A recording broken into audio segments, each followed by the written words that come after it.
ఆదర్శంగా నిలవాలనుకోవడమే మా జంట లక్ష్యం అంటూ మొత్తానికి ప్రియుడితో ఎంతో రహస్యంగా పెళ్లిపెట్టలెక్కుతూ అందరికీ సర్ప్రైజ్ చేస్తూ వచ్చేసిన ప్రియాంక.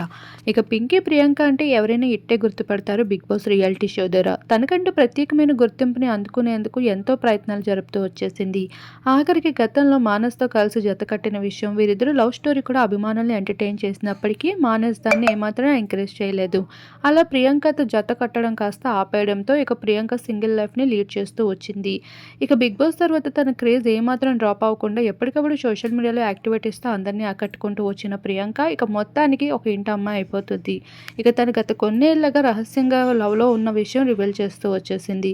అయితే ఆ వివరాలు ఏమీ తెలియకపోయినప్పటికీ తన పెళ్లి అప్డేట్స్ అయితే మొత్తానికి బయటికి వచ్చేసాయి. తన హల్దీ, మెహందీ ఫొటోస్ అంటూ బయటికి రివీల్ అవుతూ రావడంతో ఇదంతా నిజంగా పెళ్లేనా గతంలో, లేదంటే ఇదంతా షూటింగ్ అని సర్ప్రైజ్ ఇస్తారా అంటూ నెటిజన్స్ అయితే క్వెషన్స్ వేస్తున్నారు. ఆ ప్రశ్నల వర్షంకి ఏమాత్రం సమాధానం ఇవ్వకపోయినా ప్రియాంక శెట్టి మాత్రం ఇక నేనైతే ప్రతి ఒక్కరికి ఆదర్శంగా నిలవాలనుకుంటున్నా అంటూ ఒకే ఒక్క సమాధానంతో అందరిలోనూ ముగిస్తూ వచ్చింది. తను షేర్ చేసుకున్న కొన్ని బ్యూటిఫుల్ ఫొటోస్ని మా వీడియో రూపంలో మీరు ఇప్పుడు చూసేయండి.